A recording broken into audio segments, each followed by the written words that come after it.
Hello, good evening, good day, everybody, and welcome to the final double digit episode of Ask Abhijit. Great to have you all with me. And as always, lots and lots of questions. I have selected a bunch of these, and let's get right into the questions that you have asked. So, what's question number one? Question number one is by Kevin Shenoy. In the future, when India's GDP grows phenomenally well, our hard power will become massively visible to the world. So, will then India be able to take Russia out of the Chinese orbit, the current Dragon Bear alliance? Will it also result in a more profound relationship between India and Russia, the Tiger Bear alliance, leading to a world free of American and Chinese influence in each nation's internal matters? In the future, when India becomes more powerful, when India's GDP grows phenomenally well in the next 10, 20 years, things will be different. India will be able to do whatever it wants. It's like when a poor person becomes rich, they can uplift whoever they want. They can take along whoever they want, whoever their friends are, whoever their allies are. They can do good things for them. Similarly, when India is in that position of being a prosperous nation, rich nation, powerful nation, it will be able to bring other countries along with it. And in case India-Russia relations are still good at the time, and we still have uh, mutual interests and mutual benefits, then certainly India would be able to take Russia along with itself. And I don't see any reason why India and Russia would not have good relations, let's say 20 years in the future, because India and Russia are actually natural allies. Unlike certain other countries that we term as natural allies these days, India and Russia are actually natural allies. We have a common adversary, which is China, which is the common neighbor to both countries, India and Russia. And we have lots of other interests. There are lots of resources that Russia has that India could obtain from Russia, and there's lots of benefits that India can offer to Russia as well. So, in the future, maybe 10 or 20 years down the line, we could very much see the emergence of a Tiger Bear alliance. That's a very interesting name that you have put out, Kevin. So, yes, there could be a world. See, currently, if you look at the US, whether people like it or not, the US is a nation, it's an empire that's in decline. The US of the 2020s is like the UK of the 1930s and 1940s, a nation in slow, gradual decline, a nation that was once all powerful, but which is now showing signs of decline. There was the UK in the 1930s and later the 1940s, and that seems to be the situation of the US right now.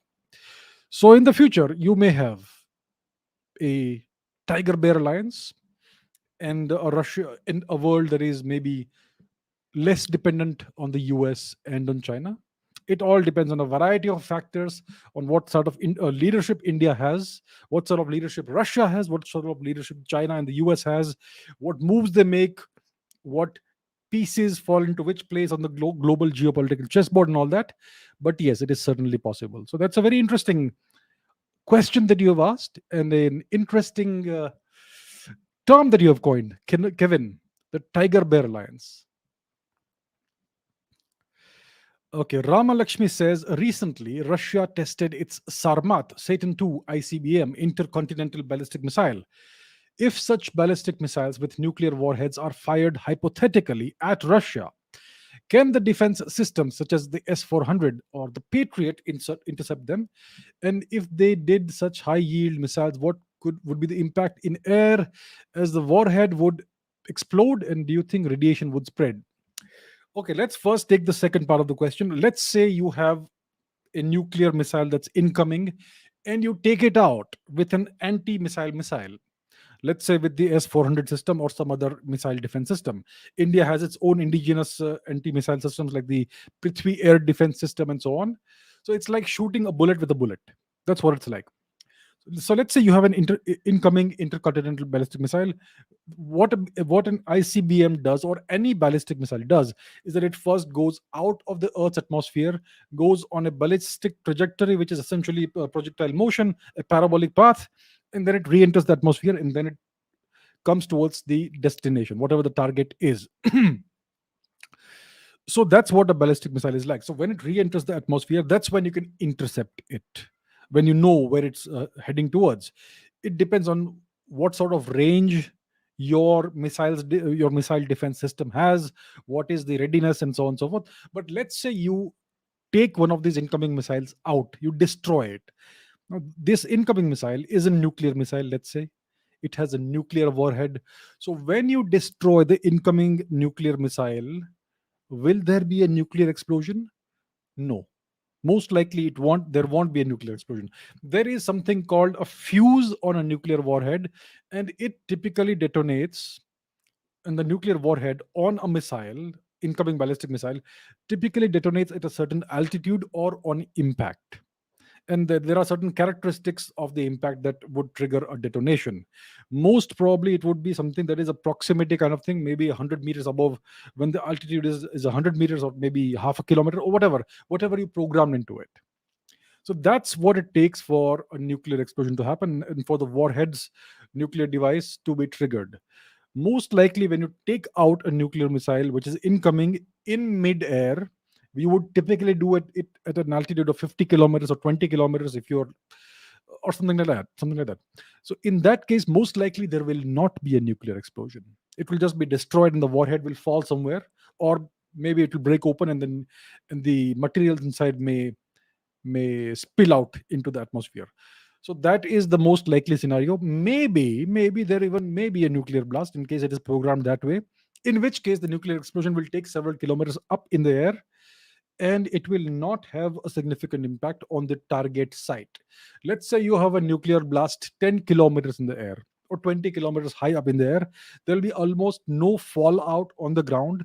There will be a cloud of radioactive debris and all that. It will dissipate across the atmosphere, and it will lead to, well, the kind of situation you had when the Tsar Bomba was detonated.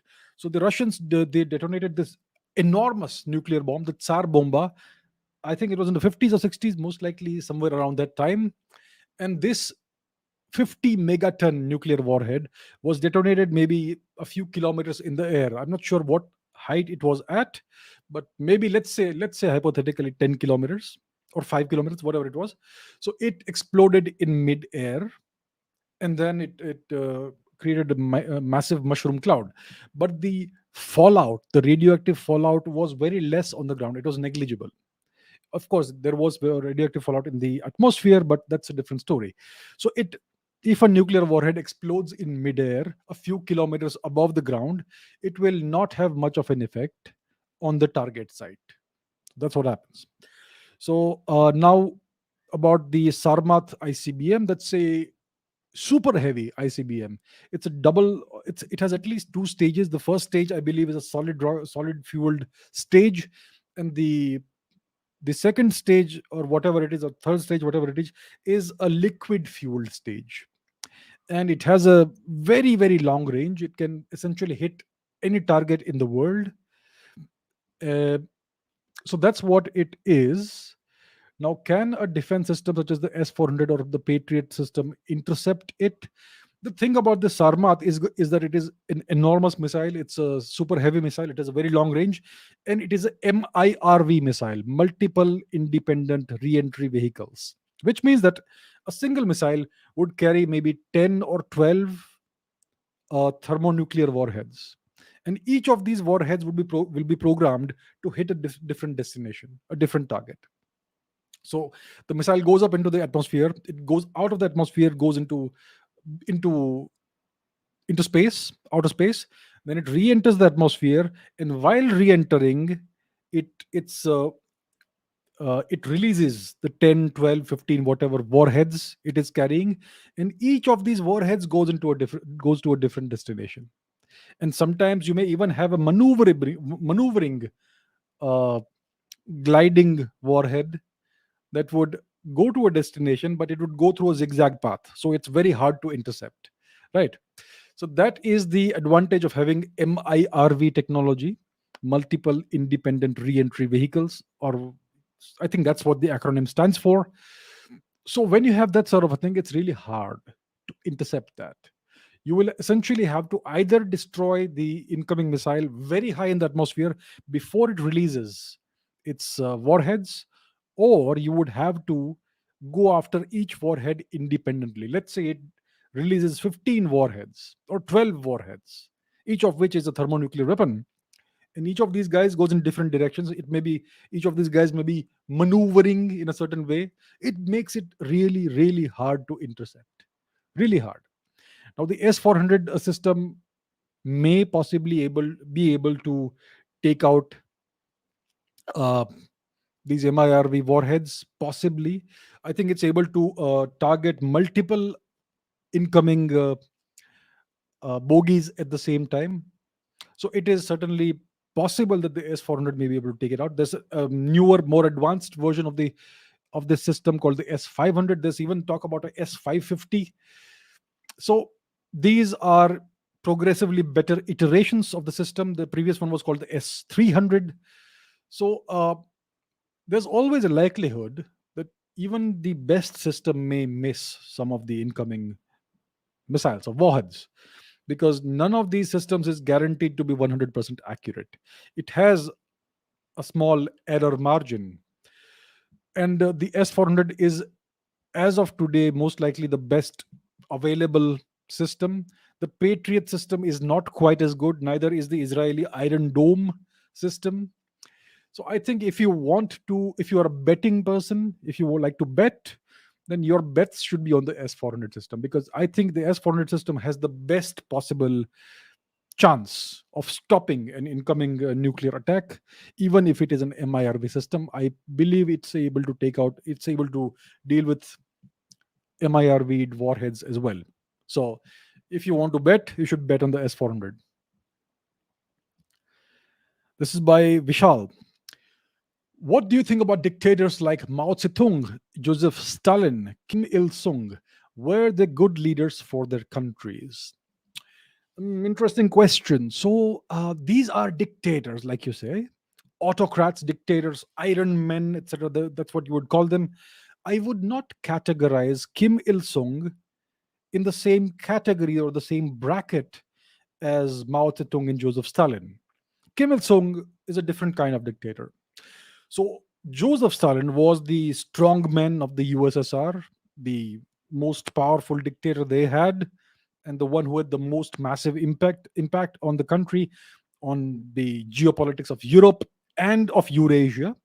Yeah, Mao Zedong was the guy who essentially brought the Chinese Communist Party to power, and he's the guy. He can be considered to be the founding father of the modern nation of communist China, right? So these guys, one could put them in the same bracket or same category. Kim Il Sung was certainly the dictator of North Korea, the founding father of the Kim dynasty. His son's name was Kim Jong Il, and his grandson's name is Kim Jong Un, who is the current dictator of North Korea. Well, Kim Il Sung derived his power from outside forces. He was essentially a puppet of China and the USSR, indirectly USSR, indirectly China. So that's what he was. Without the support, the external support of a massive player like China, Kim Il sung had no legitimacy and no power. His entire power was derived from outside support. So he was essentially a puppet. That's what he was. Of course, he was all powerful within his country, but if he did not obey the orders of his overlord, then he was going to be gone in a minute. That's how it was. So Kim Il sung derived his power from outside support. Mao Zedong had his own power base in China, and Joseph Stalin also had his own power base in the USSR. So these two guys were different. Now, all three were dictators, all three were despots, right? As we know, Joseph Stalin did all kinds of terrible, terrible atrocities in his country, outside his country as well. I mean, if you talk about the Katyn massacre of the Second World War, which was blamed on the Nazis, but it was then revealed that the USSR did that. It was done on the orders of Joseph Stalin. I think it was Vasily Blokhin, the world's most infamous executioner, who carried it out. And we know about the terrible famine in the Ukraine, the Holodomor, and all kinds of terrible purges that he carried out. And I don't know how many millions of people either directly or indirectly died on the orders or at the hands of Joseph Stalin. There's also his commissars like Yezhov and what was the guy's name? There was this guy called Yezhov who was his head of the NKVD, I think, or the head of the secret police. And before Yezhov, there was another guy. They were all eliminated. So it was a tyrannical rule, right? That's the kind of rule that Joseph Stalin had in the USSR. Very very brutal rule. But of course, he industrialized the USSR and he transformed the country through brute force and through a variety of methods into a genuine superpower, one of the two superpowers in the world. So on the one hand, his rule was brutal, one could say barbaric, inhuman, and so on and so forth. He impoverished tens of millions of people in his country, maybe hundreds of billions of people in his country. And his rule, he mismanaged a lot of stuff and it cost a lot of lives, too many lives, right? And the same thing can be said about Mao Zedong. He His rule was also very brutal. I mean, he may have ended up killing maybe almost 100 million of his own country people through a variety of terribly bungled plans and all kinds of things, right? The famines that he created, the artificial famines he caused, the so-called Great Leap Forward, the so-called Cultural Revolution. These were all enormous, massive disasters for China. Tens of millions of people died in these ridiculous schemes that he created, Mao Tse Tung. So yeah, I mean the human cost was terrible, and yet the policies he followed, they were the platform upon which Deng Xiaoping essentially took the country forward. So what he created for Deng Xiaoping was this countrywide one party rule, which Deng Xiaoping was able to leverage in order to take China forward. And that's why China is like, well, the most powerful nation and the most prosperous nation in Eurasia today. So it was all because of Deng Xiaoping, but Deng Xiaoping would not have been able to do what he did had it not been for the state machinery that Mao Zedong built. So these guys, Stalin, Mao Zedong, they left behind mixed legacies. They killed way too many people. They caused the deaths of way too many people, tens of millions, maybe over 100 million people. They caused incredible amounts of misery, right? And suffering, unnecessary suffering. But they also eventually led to the rise of their countries in an aggregate fashion. So it's a mixed legacy. Obviously, when one would not wish such leaders on any other country, one certainly would not wish that sort of a leader in any civilized country, right? So yeah, that's what I can say about these three individuals. Kim Il Sung was nothing compared to these two guys, Mao Zedong and Joseph Stalin.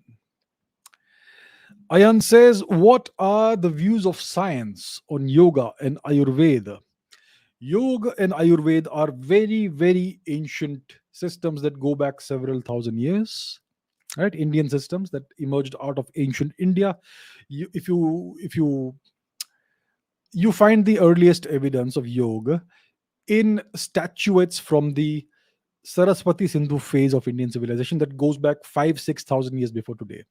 So that's how old yoga is, and most likely Ayurveda also would be that old. So these are very ancient systems that they well predate any other system of healthcare. The Chinese like to tout their traditional Chinese medicine. Well, the Indian Ayurveda and yoga go way before the Chinese medicine. They predate China itself. If you look at China, if you look at the history of Chinese civilization, the recorded history of Chinese civilization goes back about three and a half thousand years. Yeah. So yoga and Ayurveda predate China itself as a civilization. Uh, Now, what the Chinese have been able to do is that they have been able to bring traditional Chinese medicine into the modern age. There are all kinds of herbs and remedies that are available in ancient Chinese medicine, and they have been able to. What they've done is that they have researched these herbs and remedies through the using the methods of modern science, 20th century science to even 21st century science. And one of the most important anti-malarial drugs, artemisinin, I think it's called. I'm not sure what the exact name is. The commercial name of that is Falsigo, I think. That was discovered through research done on ancient Chinese herbal remedies for malaria, right? So there's a great deal of potential in ancient Chinese medicine. Well, I would say there's a even more potential in Ayurveda if it is properly researched, and the various herbs and other preparations and treatments are investigated scientifically. I mean, what are the active compounds that are at work in various substances on various herbs, like Brahmi, for instance? Brahmi is well known to increase your mental acuity, your alertness, maybe even the level of your intelligence, and so on. But nobody has bothered to do any research on Brahmi, right? Brahmi, and there are so many other herbal remedies from Ayurveda and so on. But in recent times, people have indeed started doing some research into Ayurveda. And let me show you an example of that. So let me share my screen. And here we are. This is, once it comes on screen, this is a research paper that has been published in Nature. As you can see, Nature Scientific Reports. This is from 2015. Genome wide analysis correlates Ayurveda Prakriti. So let me just read out the abstract for you. The practice of Ayurveda, the traditional medicine of India, is based on the concept of three major constitutional types: Vata, Pitta, and Kapha, defined as Prakriti. To the best of our knowledge, no study has convincingly correlated genomic variations with the classification of Prakriti. In the present study, we performed genome-wide SNP single nucleotide polymorphism analysis of 262 well-classified male individuals belonging to three Prakritis, and so on and so forth. So we found 52 SNPs were significantly different between Prakritis without any confounding effect of stratification after 10 raised to 6 permutations. Principal component analysis of these SNPs classified 262 individuals into their respective groups, Vata, Pitta, and Kapha, irrespective of their ancestry, which represent its power in categorization. We further validated our finding with 297 Indian population samples with known ancestry. Subsequently, we found that PGM1 correlates with phenotype of Pitta as described in the ancient text of Charaka Samhita, suggesting that the phenotypic classification of India's traditional medicine has a genetic basis, and its Prakriti based practice in vogue for many centuries, especially actually millennia, resonates with personalized medicine. So, this is where you find that genome wide analysis correlates Ayurveda Prakriti. There's a more recent article from Springer from 2018, which also talks about this translational potential of Ayurveda Prakriti concepts in the area of personalized medicine.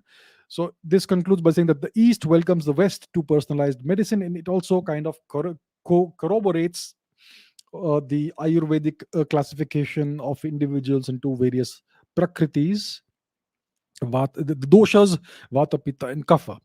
So, as you can see, there is indeed a genuine scientific basis to Ayurveda. You would also find the same thing in yoga. I mean, there have been some studies done on the beneficial effects of yoga on the human body, the human mind, meditation, and so on and so forth. And they have certainly found. Don't have the uh, result here because I've not looked it up right now, but check it out. Google it, search for it, and you will find studies that are done and that do demonstrate that yoga too has beneficial effects on human well-being.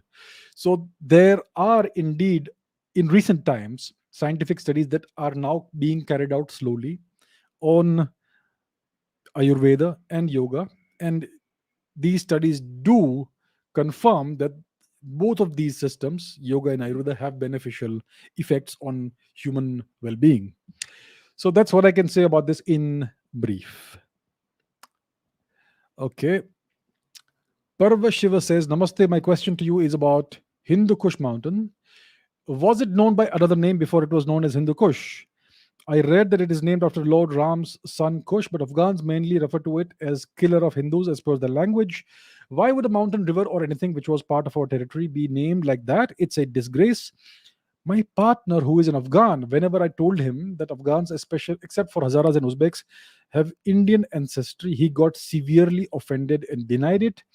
They live here, I mean in India, but their hatred towards India is unbelievable and behave as if India owes them some favor instead of being grateful. Why do we, the government, even allow these people to live here? Okay, okay, there's a whole lot to unpack here. The Hindu Kush mountain, the name Hindu Kush means the killer of Hindus in Persian, I believe. That is undeniable. The Hindu Kush mountain means the killer of Hindus. It's not a single mountain, it's a mountain range. And it's known as the killer of Hindus. I think the first person to call it Hindu Kush or the killer of Hindus in writing in the written record was the North African traveler Ibn Battuta. He was an Islamic traveler who traveled to India and various other places, and he is the guy who called this mountain range, the Hindu Kush mountain range. And why was it called the Hindu Kush mountain range? Because when the Turks invaded and occupied India, they carried back tens of thousands, maybe hundreds of thousands, maybe millions of Indian slaves, mainly women and children, as slaves out of India into Turkestan, Central Asia, into Arabia, also possibly to sell them as slaves for various purposes. And Indians were accustomed to the warm climate of India, and these mountains were frightfully cold, and incredible numbers of Indians died while being forcibly made to cross these mountains and go into Central Asia. So many Indians died in this mountain range that it came to be known as the Hindu Kush, the killer of Hindus. When you say Indians, you mean Hindus. Only Hindus were carried out of India as slaves, women and children mostly. Also some men, which was a well, that's how it goes. And I'm sure that if today historians and archaeologists, especially archaeologists, were to go to the mountain range, maybe do some digging or something, they would find frozen, preserved bodies of ancient Indians there, women and children mostly. So that is why it is called Hindu Kush. What is the original name of this mountain range? It was known in civilized days when Afghanistan was Gandhar. It was part of the Indian subcontinent and part of Indian civilization.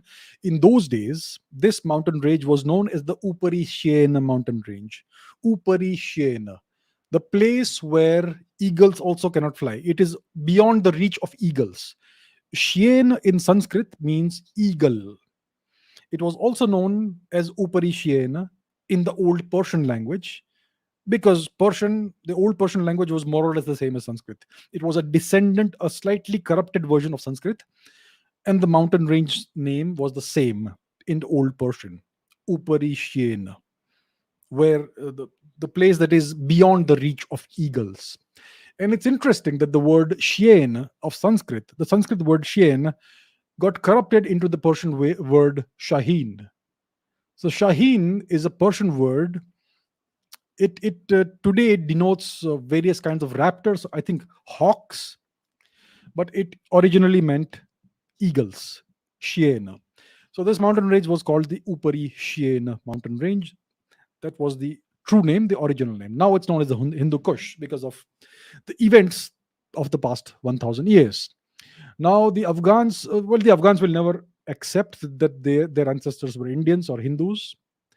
Uh, the majority population in Afghanistan, in Gandhar, is the Pashtun people. Are the Pashtun people. You also have Uzbeks and Turkmens and Hazaras and Tajiks in Afghanistan because of the event of the past 1,000 years. Lots of Turks came into Afghanistan, into Gandhar, and settled down there. So you have a multitude of ethnic groups there. The major ethnic group is the Pashtuns. They are the descendants of ancient Indians. Genetic analysis shows that. Of course, there will be intermingling of some kind with various other ethnic groups that have introgressed into Gandhar over time. But if you tell Afghans, especially Pashtuns, that your ancestors were Indians, they were Hindus or Buddhists, they will deny it and they will get offended. That's the That's the overall uh, attitude they have. They like to claim that they are the descendants of ancient Jews. Apparently, well, not a single genetic analysis has been able to dredge out even an iota of Jewish ancestry among the Pashtuns. The Pashtuns are essentially an outgrowth of the overall northern and western Indian population. Genetically, they are more or less the same, and so that's what the history is. Now they get offended, and you're saying that your partner is an Afghan. He lives in India but hates India. Well, why is it like this? It's because of what they have been taught over the past 1,000 years. They've been taught to hate their ancestry, their culture, their original culture, and to see themselves as something else. So that's just how it is, right? So why does the government even allow these people to live here? Well, I do not speak on behalf of the government, so I don't know. One should not allow people to live in India, especially the kind of people who hate India. I mean, that's I think that's just plain logic. But well, that's just how it is. That's where we are today. Things will change slowly. All right. Okay, next question. Christophe Frischkorn says, what impact would the election of Marine Le Pen have on the EU, NATO, and the war in Ukraine? So let's understand who Madame Marine Le Pen is. She is a far right political leader in France. I don't remember the name of her political party. It was her the political party that she heads was founded by her papa, Monsieur Jean-Marie Le Pen. So when I was a little kid, Monsieur Jean-Marie Le Pen was the head of the that political party. He was a extreme right winger, far right nationalist, and I believe that in the early 2000s he I think he stood for the post of president of France on a number of occasions, 4 or 5 times. In the early 2000s, he made a very serious bid, and he came quite close apparently. Right. So that is her daddy, Monsieur Jean-Marie Le Pen, and eventually her father was expelled from the party by his daughter Marine Le Pen for whatever reason. So it was like an internal coup in the dynastic coup within the party, and now she is the head of the party, the president of the party, I think, or whatever the position is. So that, in short, is who Marine Le Pen is. Now she is a hard right winger in the context of European politics, French politics. She is a hard nationalist. She is not a front runner for winning the election. Most likely, Monsieur Macron will win. But in case Madame Marine Le Pen wins this election, then politics will change. Uh, she has expressed uh, her intention of taking France out of NATO. I mean, I'm not sure if even if she gets elected, she'll succeed in doing that, but that's what she wants. She wants to bring France out of NATO because she sees, with I think with good reason, the position of France within NATO as being that of a US vassal state, which actually it is, right? Any country that is part of NATO is subsidiary to the US and under the direct military orders of the United States. So France is the one of the members of NATO. I believe that France is maybe the only member of NATO. It is not maybe, it is definitely the only member of NATO that has an independent foreign policy. And there is a cause of severe friction between France and and the United States. The US, Americans love to denigrate France as a nation of what do they call them? This is not my words. They call them surrender monkeys.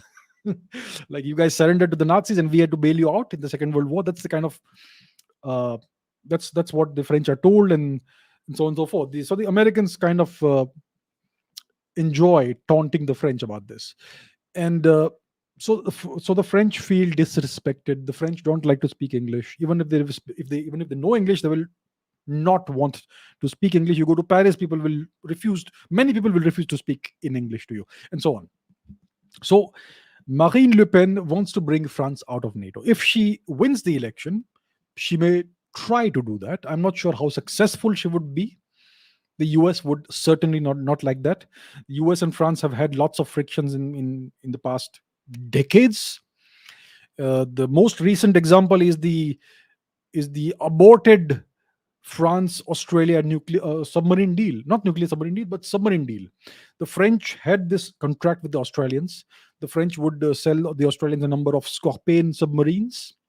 It was a signed deal, a done deal, and suddenly the Australians bailed out of it, and they chose to acquire nuclear, even more expensive nuclear submarines from the US, which they will get in the 2030s or 2040s, I think. So they ditched a deal they had signed. The Americans forced them to do that, and the French were left holding nothing. So the French were really upset about this. They still are, and they don't like being under the overlordship of the US.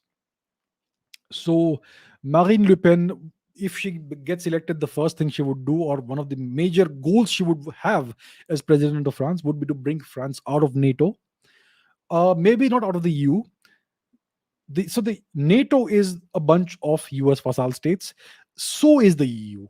So is the European Union. The European Union is also a softer version of NATO. It's also a bunch of American vassal states.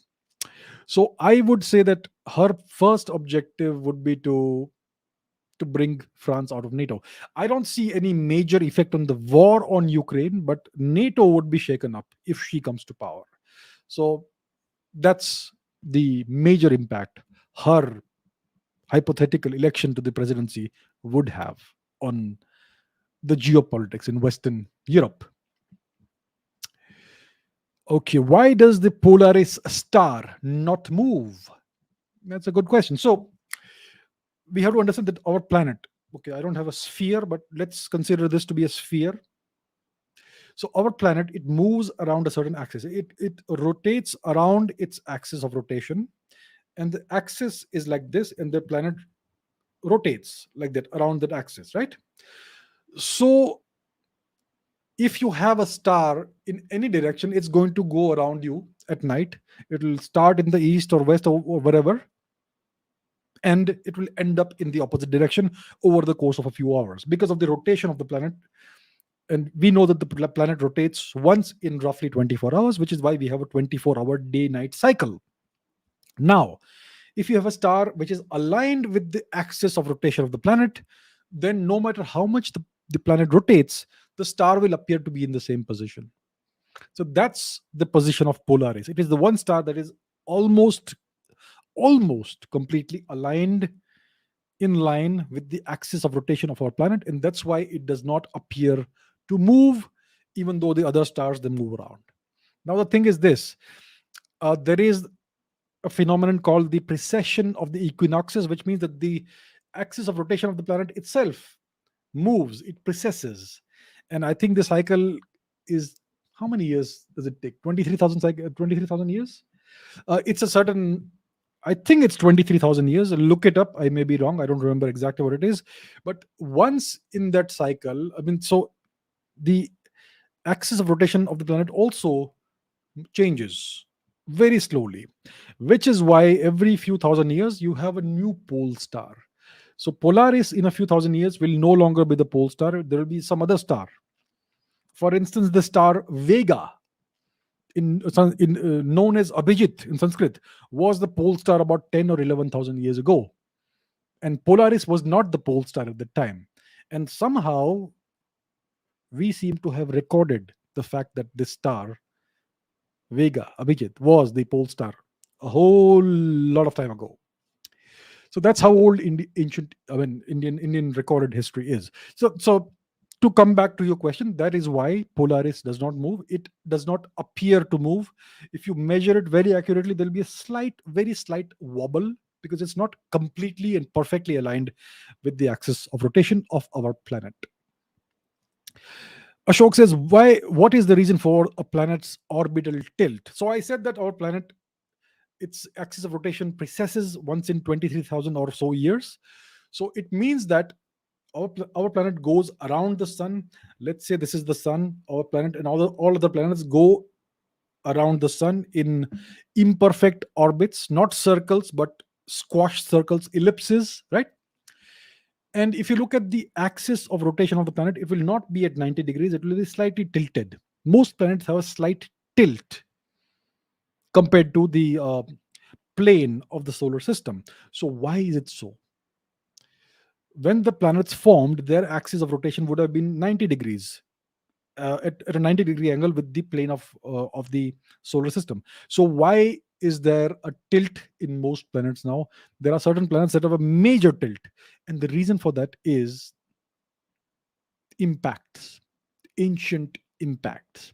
So what most likely happened is that in the very distant past, maybe two, three, almost maybe 3.5 or so billion years before today, our planet was hit by an ancient proto-planet in a massive collision. And that's how it is believed that the moon was formed, by this ejected material that went into orbit around the earth and eventually coalesced into a satellite, which we now know as the moon. So when you have a collision between two planets, the axis of rotation gets wobbly, it gets wobbled up, and that's why you're left with a certain tilt. So if it's a major collision, your axis of rotation may get turned around completely upside down. Like, I think Uranus, is it, or Neptune? One of these two guys has a very strangely inclined axis of rotation. In the case of the Earth, it is slightly inclined. So it's because of ancient collisions that this incline happened, this tilt happened. Asmita says the epic of Ramayana is found across Southeast Asia, and the local variations are very popular. However, compared to this, the Mahabharata and the Bhagavad Gita are not as popular. What could be the reasons? This is a very interesting question. So, yes, like Asmita says, there are a variety of versions of the Ramayana found all across Southeast Asia. In Burma, in Thailand, in Cambodia, in Laos, in Vietnam, in Indonesia, Malaysia, and so on and so forth. Everywhere there are in Bali. So there are various local variations of the Ramayana story, of the ancient history of that time, right? And it's very popular all across Southeast Asia. But the Mahabharata does not seem to be that popular, and neither does the Bhagavad Gita seem to be that popular. But Lord Rama is very popular, and his story is very popular. So why is it so, right? So Indian culture first spread to Southeast Asia maybe 3,500 years before today. It spread via the ancient merchants of Kalinga, present day Odisha. It is the people of Kalinga, merchants who traded with these far away places, that spread Indian culture to these places. So I have a whole different video about that episode of Indian history, the spread of culture to Southeast Asia from India via the merchants of ancient Kalinga. And it is still celebrated even today via the festival of Boita Bandhana. So these guys used to go in large ships, and even today that is commemorated in Odisha. And there is the Bali Yatra also, and so on. Right.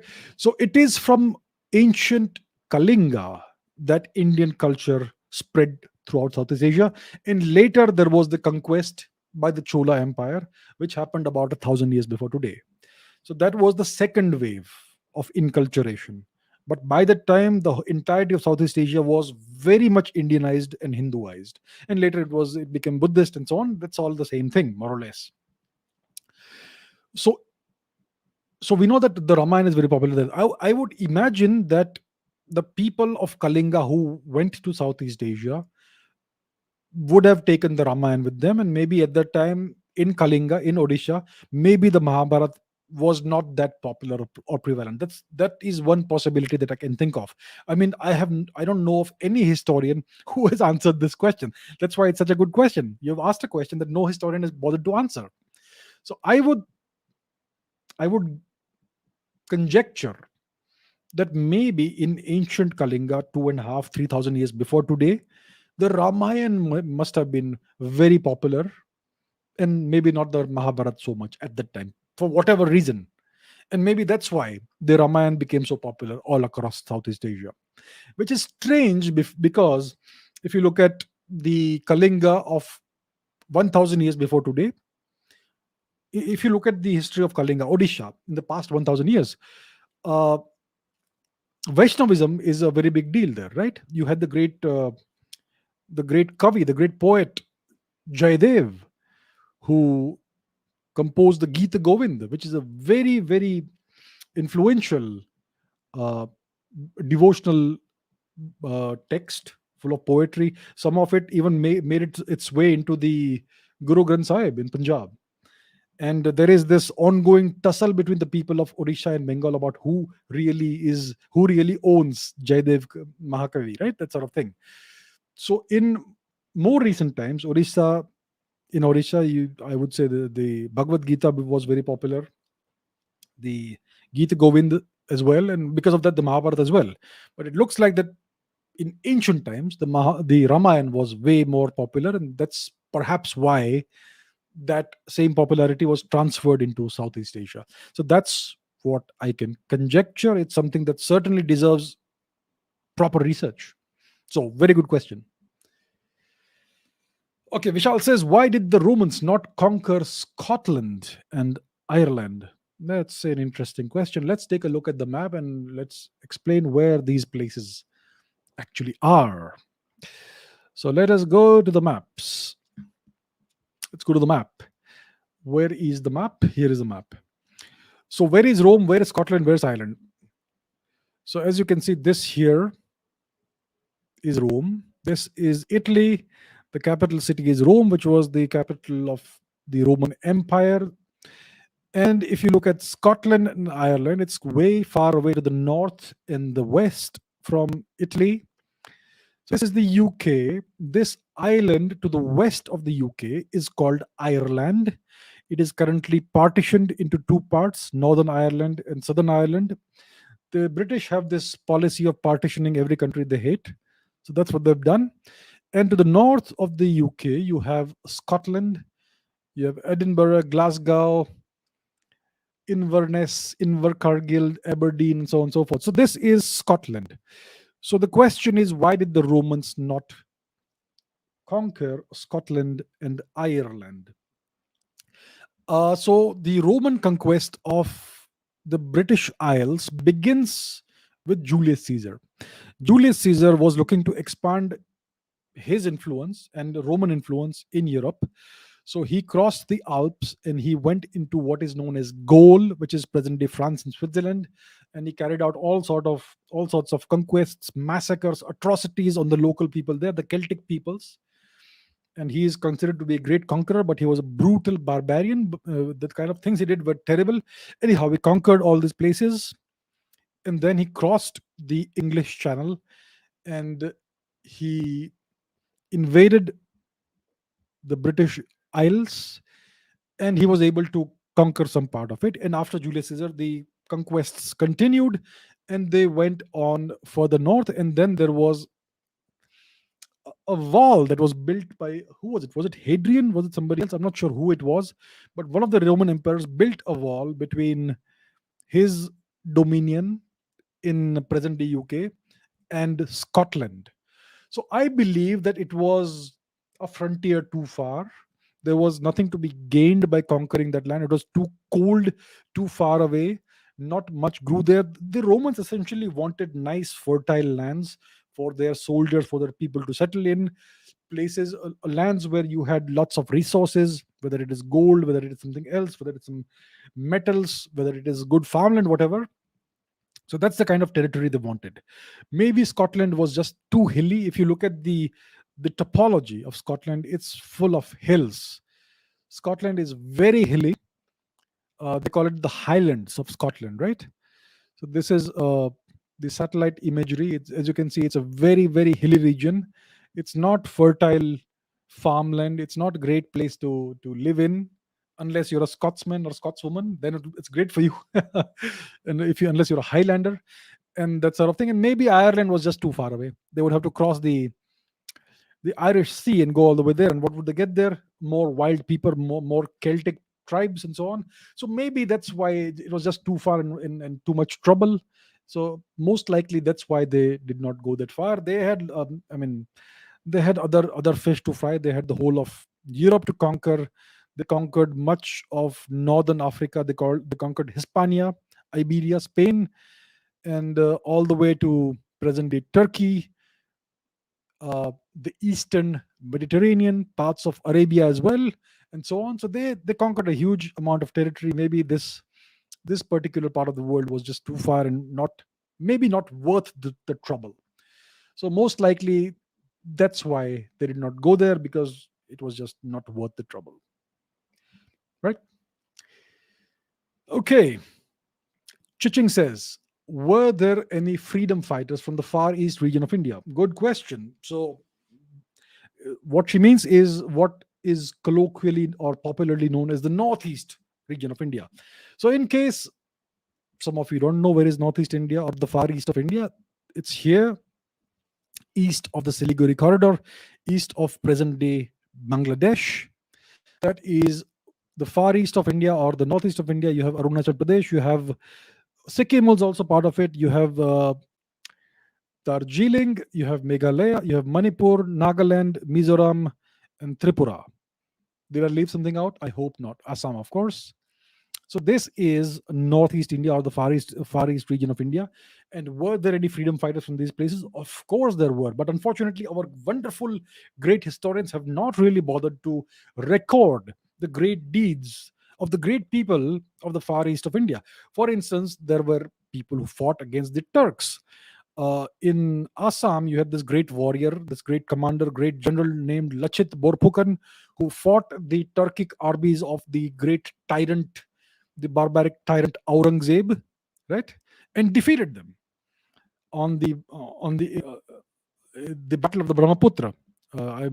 So that is one great freedom fighter, Lachit Borphukan, a great general, great warrior, great leader of Assam. That's one example I can tell you that is reasonably well known nowadays. Then, then if you go further east, you come to Manipur, for instance. So you have the Anglo-Manipur War in 1891, I think, in which the British fought the kingdom of Manipur, defeated it, and annexed it. So you had great warriors from Manipur. The Yuvraj of Manipur, Bir Tikendrajit Singh, and his great general, Thangal general, they fought the British. They fought heroically. They were, of course, defeated, and they were both hanged by the British in the middle of the city of Imphal. Right? There's this place where it happened. It is still there. The place where this hanging happened. So the Manipuris fought the British. Two of their great warriors, the great heroes, were Bir Tikendrajit Singh and Thangal General. And of course, from Nagaland, there was this lady called Rani Gaidinglu, right? She fought against the British occupation of India in the 1920s, 30s, 40s, thereabouts. And she was given the title of Rani by the great Shri Jawaharlal Nehru ji.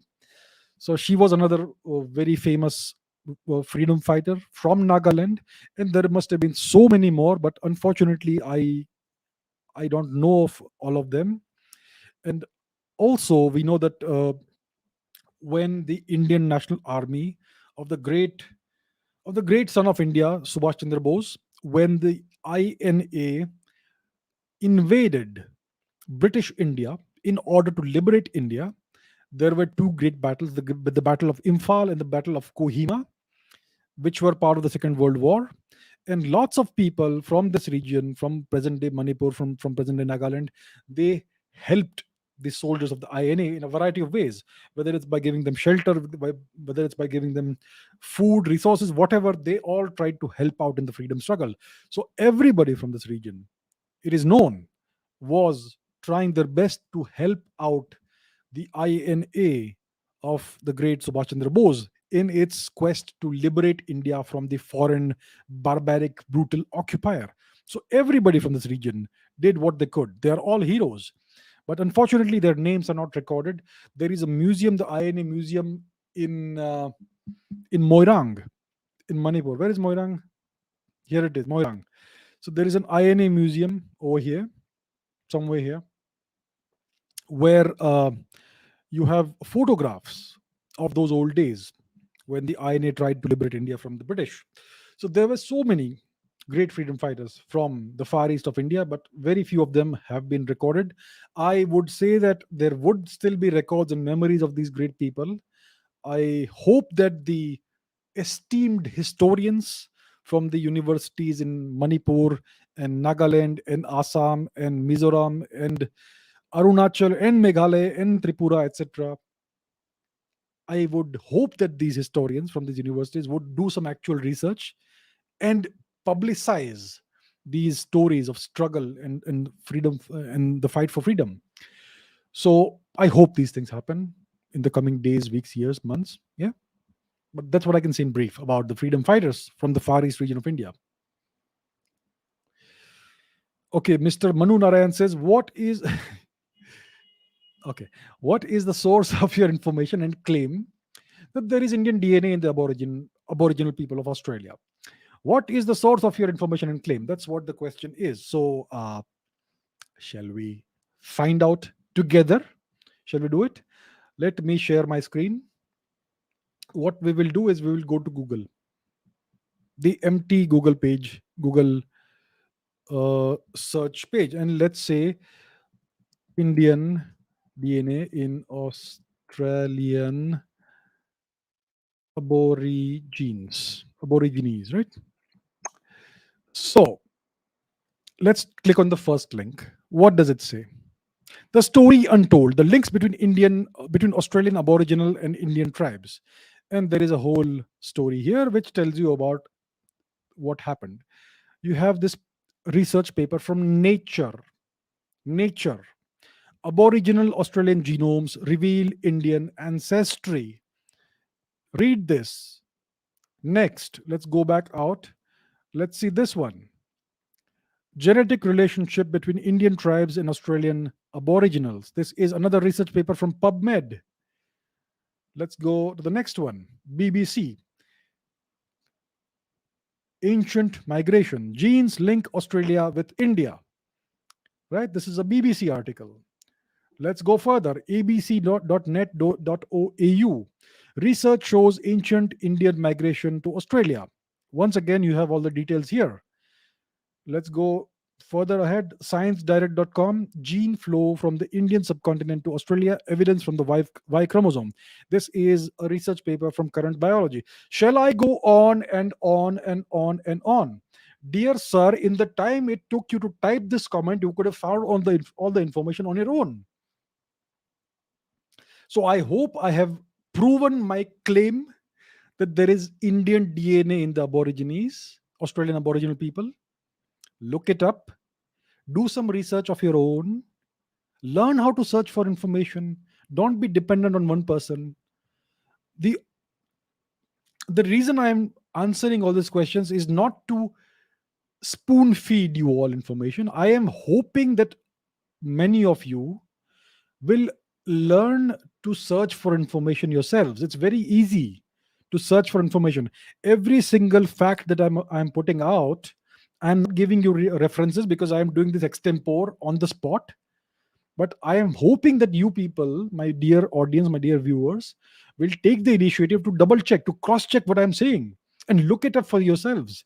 Every single thing I am saying, every single fact I'm putting out, every single claim I'm making, its evidence is available in the public domain. You just have to go and search for it. Please learn how to search for information. Don't ask me such questions. Learn how to search for information. Learn how to seek out information. If you have a question, if you can type it into the YouTube comments, you can also type it into Google and look for the information. Please do that. Okay, Ayan says, what do you think about the Telugu film industry?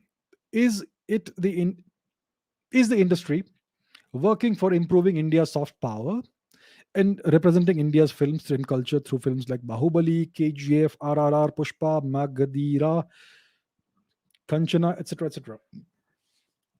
So, out of all the films you have mentioned, I have watched Bahubali Part Two. I liked it. I mean, I feel that some of these sequences, special effects, and so on were a little bit over the top, but that's fine. I loved the fact that it presented Indian culture in a respectful and good light. If you look at Bollywood, if you watch Bollywood movies, it constantly, repeatedly demeans and denigrates Indian culture. It makes fun of Indian culture all the time. If you watch a movie like Bahubali, you get a whole different view, a whole different approach that they are using. So they actually respect Indian culture. They are proud of their heritage, and they are taking the lead in showcasing India's culture, ancient culture. Right. So I haven't seen other movies like KGF, RRR, and all those things. But from Bahubali, I was very happy to see Bahubali, and if that trend is continuing, it's a very good thing. So it does look like the Telugu film industry is way more respectful of Indian culture, and it portrays Indian culture way more accurately than something like Bollywood. So that is a very good thing. And if you do that, it's going to improve India's soft power because it's going to showcase Indian culture, the real Indian culture, genuine Indian culture, in a positive way worldwide, because India's entertainment history industry has a global reach. So I think it's a very good thing. And I would like to commend the Telugu film industry for doing what Bollywood is not willing to do. So I'm really happy to see this. Mahendra Charan says, why was Chinggis Khan called a Khan? Isn't Khan a Muslim surname? What is the history of surnames of Muslims? Did they exist before Islamization of Central Asia? Look, I am not an expert in the history of surnames of the Muslim people and all. I can tell you about Chinggis Khan. The term Khan is not an Arabic term, it's not a Muslim term or an Islamic term. The word Khan is the Mongol word for leader. Khan means leader in the Mongol language, and in also in various Turkic languages. Before the Today, the Turkic peoples are almost all, most of them, I would say, especially in Turkey and other parts of Central Asia, most of them are Muslims. There are Turkic peoples who live in Siberia, in the Tungus region and all, who still follow Tengrism or various animistic practices, but the majority of Turkic peoples overall are Muslims today. But before the Turks became Muslims, they were either Buddhists or Hindus, and before they became Buddhists or Hindus, they were practitioners of the ancient polytheistic culture called Tengrism. It's an ism because the West calls everything isms like Hinduism, Buddhism, Jainism, and so on. But Tengrism is named after the sky god Tengri, but it's a polytheistic belief system. It has the Earth Mother. I think she's called Umai, and there's a whole uh, pantheon of various other gods as well in the Tengrist belief system. So that's what it is, right? So the Turks and the Mongols, they were originally practitioners of Tengrism. The Mongols still practice Tengrism in conjunction with Buddhism, Hinduism. Mostly it's called Buddhism. So the word Khan is Mongolic and Turkic in origin. The ancestors of the Mongolic and Turkic peoples were the Hunnic peoples. So the Huns also called their leaders, kings, chieftains, as Khans. So Chinggis Khan was the great Khan, the greatest Khan of all time of the Mongol people. So that's why he was called Khan, because he was the leader, the king of the Mongols. He was the Khan of Khans. He was a Khagan, right? And then what happened is that the Mongols conquered the Islamic world. Chinggis Khan's grandson Hulegu Khan destroyed the penultimate caliphate, the Baghdad Caliphate. I don't remember which one it was. I think it was in the year 1258, if I am not mistaken. Don't quote me on that. Somewhere around there, that Hulegu Khan besieged Baghdad, conquered Baghdad, and destroyed Baghdad.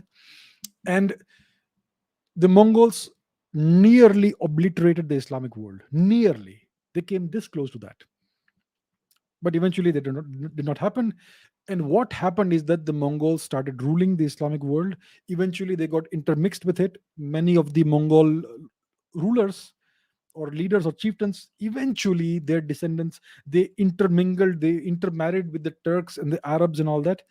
They eventually themselves became Islamized, and this title, Khan, became a prestige title in the Islamic world. That's why so many Muslims today have the surname or the title Khan, because it came from the rulers of the Islamic world, the Mongols. So Khan is not a Muslim surname. It is a word that means leader or ruler or king in the Mongolian language.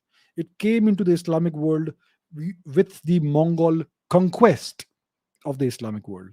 So that, I hope, explains why Chinggis Khan was known as Khan, even though he was not a Muslim in any way whatsoever. Monish says, attempt number 982. What is the exact origin place of the Hunnic people in the world map? And they are the descendants of which people?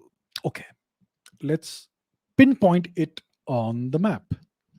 Let me share the map. And let's take a look at where the origin of the Hunnic people is. So this is a map of Eurasia. You know where India is. Let's go. If you are, let's say, in Manipur or Nagaland, and you go straight north, you will end up in Mongolia. Can you see that? Right due north of the far east of India is Mongolia. So this essentially, this entire region, Mongolia, the Chinese occupied portion of Mongolia, which is Inner Mongolia, and this entire region north of present day Mongolia, which is around this Lake Baikal. All of this is the ancient homeland or heartland, so you could say, of the ancient Hunnic people. The Chinese called these people the Xiongnu, and they were known in the West as the Huns. They were known in ancient India as the Hunas. During the later phase of the Gupta era, the Gupta Empire era, there was wave after wave after wave of Hunnic invasions in northern India, and our great emperor Skandagupta repelled them all. After his demise, eventually the Huns were able to prevail. They invaded parts of India. They took over present day Afghanistan, Gandhar, and various parts of northern India, and they assimilated into the Indian population. They all became Hindus. Some of them remained atheists, people like Mihirakula, who was very evil. But most of them assimilated very harmoniously into India. And one of the great, for instance, uh, the great Indian scientist Brahmagupta, mathematician and astronomer, his patron was a Hunnic origin king named Vyagramukha from Binmal in Western India. I'm not sure where it is, but you can look it up, right? So, and at the same time that the the Shweta Hunas were trying to invade India, at that very same time they were also invading the Roman Empire. So they were a nomadic people who covered the entirety of Eurasia. But to come back to your question, the place of origin of the Hunnic people is present day Mongolia and north of Mongolia, this overall region, right?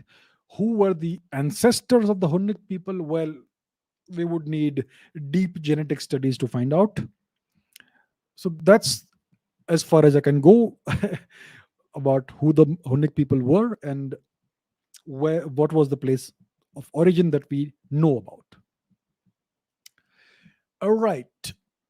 Kokleng says, huge fan. Thank you so much, sir. I want to ask you, Tripura is a small state from the northeast of India. During the Bangladesh Liberation War, a huge number of Bengali refugees came to Tripura, never went back after the situation became normal.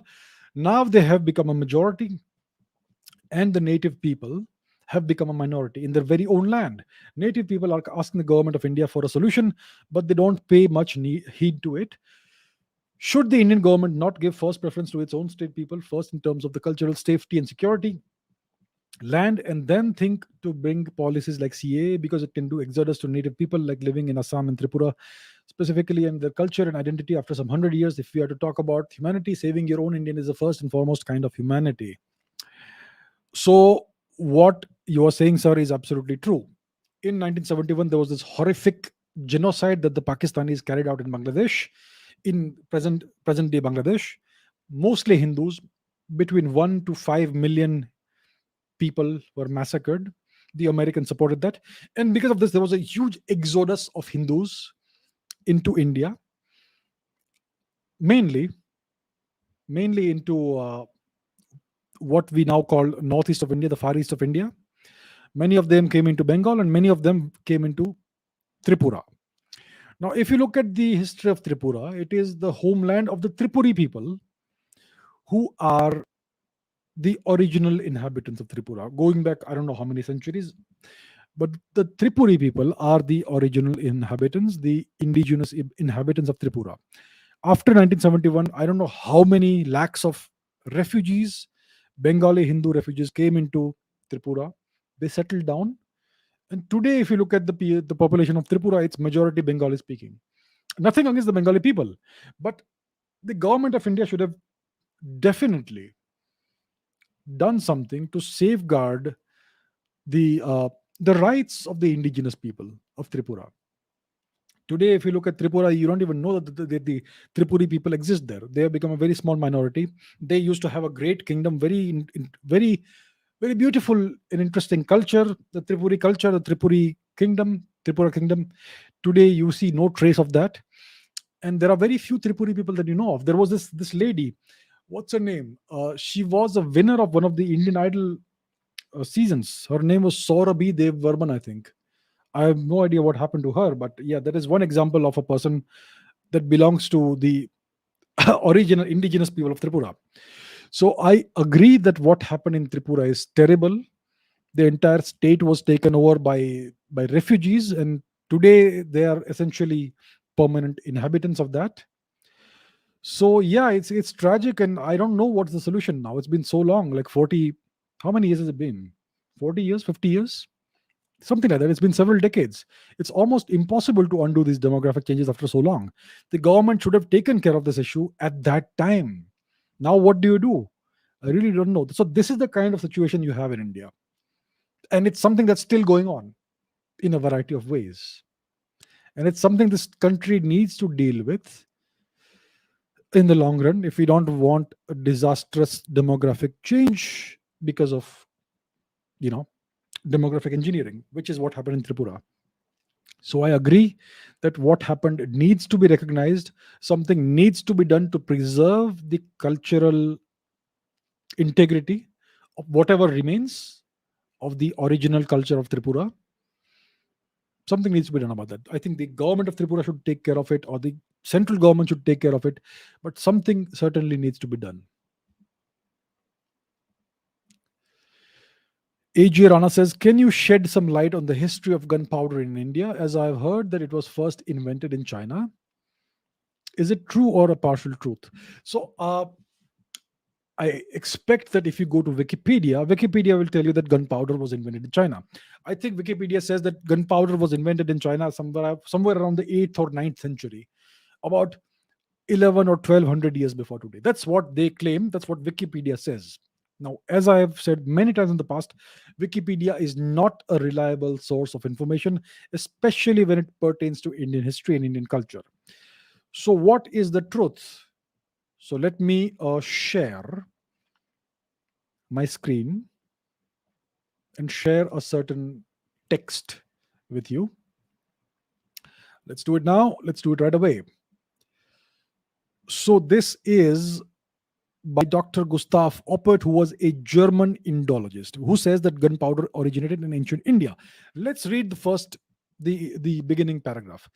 The invention of gunpowder has been ascribed to different individuals belonging to different countries, and as the question as to its authorship and antiquity is still an open one, we shall discuss the moot point and shall endeavor to prove that the oldest documents mentioning and describing gunpowder are found in India and written in Sanskrit, and that the use of gunpowder and its application to the discharge of missiles from projectile weapons was a well known fact in ancient India, corroborating so far the opinion of those who have always pointed out India as the original seat of its invention.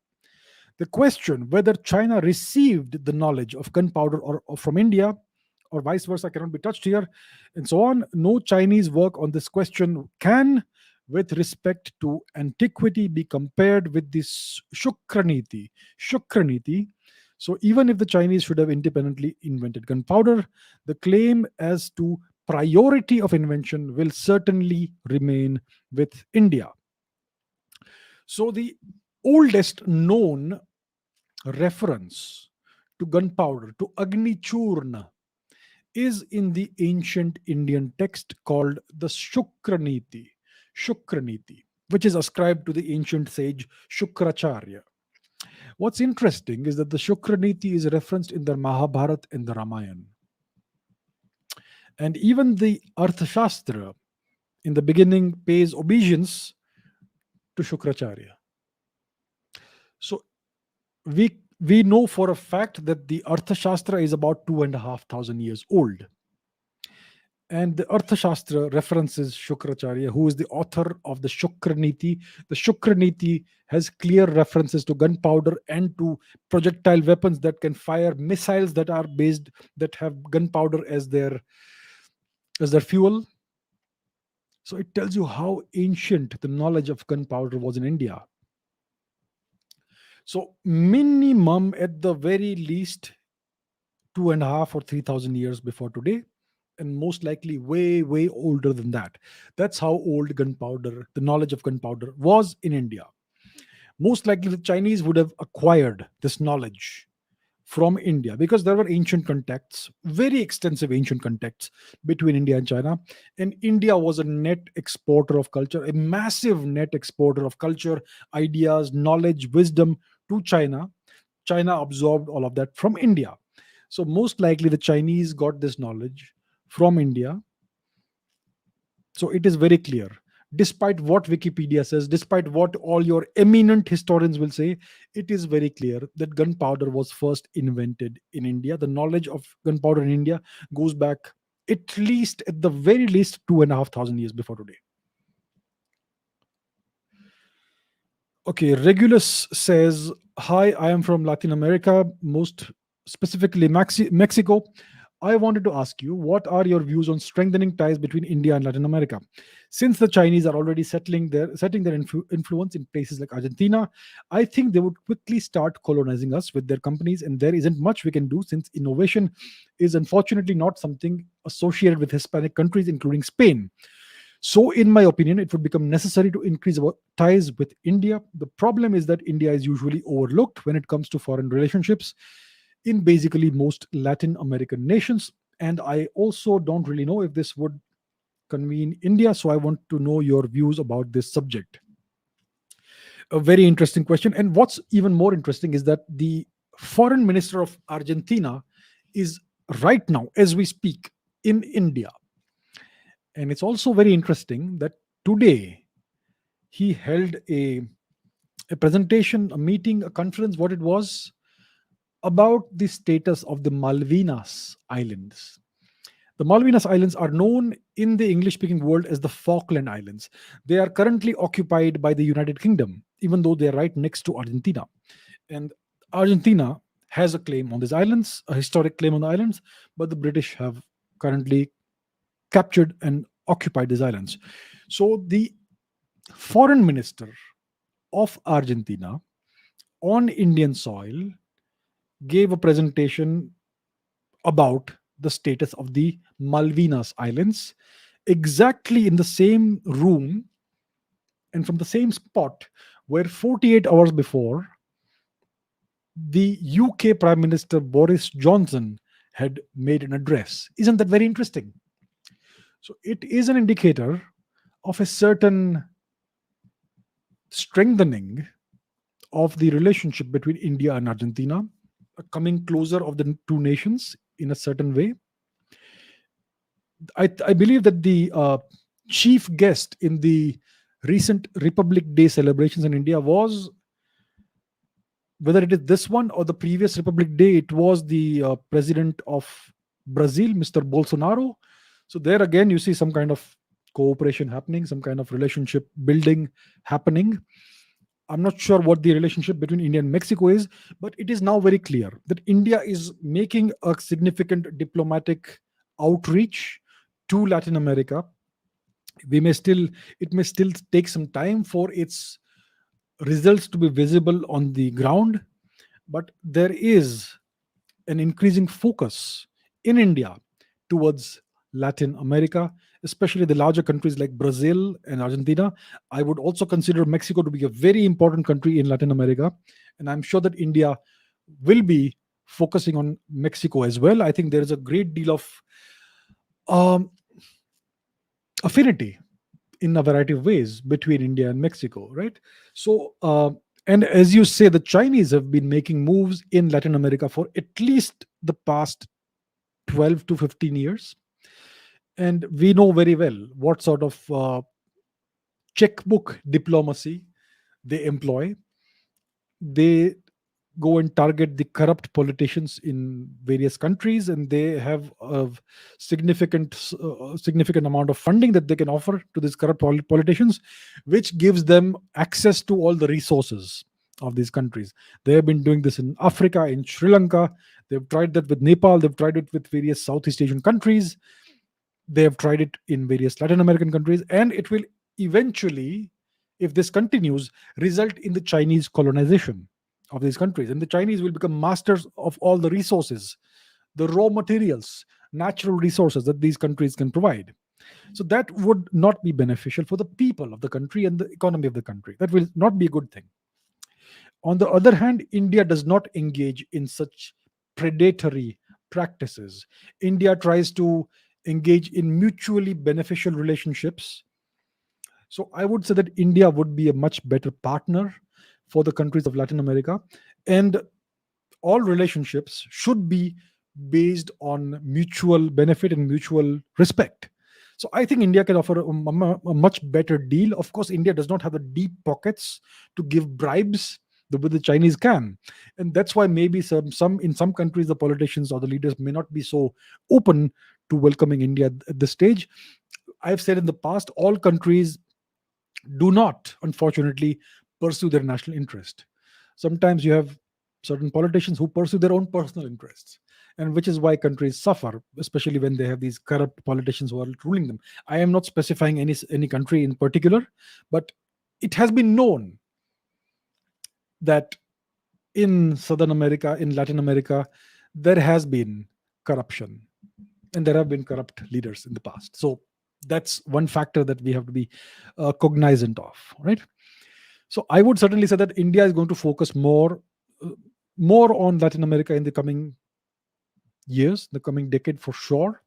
And I hope to see closer cooperation and more Indian investment into in these countries, and better relationships, economic relationships, diplomatic relationships, even people to people relationships, tourism, trade, and all those things, which will be really good for India as well as Latin America. So that's something that I am really hopeful about. Suraj says, what would be the consequence if India had not developed nuclear weapons? Had India not developed nuclear weapons, India would be at China's mercy today if India were not to be already broken by China. The only nation in Asia that can stand up to China and challenge China in a variety of ways, whether it's economically or culturally or militarily, is India. That's the only nation that the Chinese are worried about. That's the only nation the Chinese are afraid of. And today, the Chinese economy is almost five times that of India, five times that of India, and they have a much more massive military budget. They are modernizing their military, their navy, and all. So they have a significant advantage over India. The only thing that is holding the Chinese back is the Indian nuclear deterrent, right? So, had India not developed nuclear weapons, the whole story would be different. The Chinese would have already taken over parts of India, quite possibly. The Pakistanis would have been much more emboldened, and even the relationship with other countries would have been very different. When you are a nuclear power, you have a certain stature, a certain status on the geopolitical chessboard. You are one of a small group of elite nations, and you have a certain amount of hard power that nobody can deny and nobody can trifle with. Even the relationship between India and America would have been very different had India not developed nuclear weapons and the ability to deliver them at long distances. So we don't quite know what India's uh, delivery mechanisms are. We have a variety of nuclear missiles with different ranges. We have certain nuclear missiles that can be classified as intercontinental ballistic missiles, ICBMs, like the Agni 5. There may be certain other missiles in our arsenal that may have even longer ranges than the Agni 5. These are matters that are not discussed in public. These are classified matters, but it gives you a certain leverage when even when dealing with a very very powerful nation. So had India not developed nuclear weapons, India would not be in the position that it is today. India is today becoming a major pole, a major global pole in the geopolitical, multipolar geopolitical world order. Had India not developed nukes, India would not be that. India would not be in that position. So India first tested a nuclear device in 1974, I believe, and then promptly closed the program, shelved it, and left it to rot. It is only in 1998 that the second bunch of tests was done, and that's when India officially declared that it is now a proper nuclear power, whether you like it or not.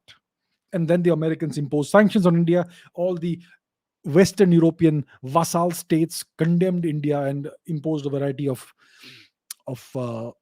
measures on India, but India overcame that over time, and in the long run, it really bolstered India's position globally from the perspective of hard power. So that is the consequence of having nuclear weapons. It gives you a significant deterrent against bullies and rogue nations like China. It also elevates your stature globally on the geopolitical chessboard. Shreyas says, is the war between Afghanistan and Pakistan possible in the current situation, considering recent airstrikes of Pakistan on Afghan land? Well, Afghanistan and Pakistan have unfinished business. The Afghans claim a sizable portion of territory that is currently in the hands of Pakistan. So, the northwest frontier province is a place of Pakistan, which is currently in Pakistan, has a Pashtun majority population, and they wish to be part of Afghanistan. They are Pashtuns. They consider their territory to be Pashtunistan. The Pakistani government isn't quite in 100% in control of this region. There is a reasonably open and porous border with Afghanistan. So there is a long-standing territorial dispute between Afghanistan and Pakistan. The Afghans claim Pakistani territory, and the Pakistanis don't want to give it. Right. So that is a conflict that's been there for a very long time, since, well, essentially since the 1820s and 1830s, since the days of the great Maharaja Ranjit Singh. So that's a whole different backstory that I will not go into right now.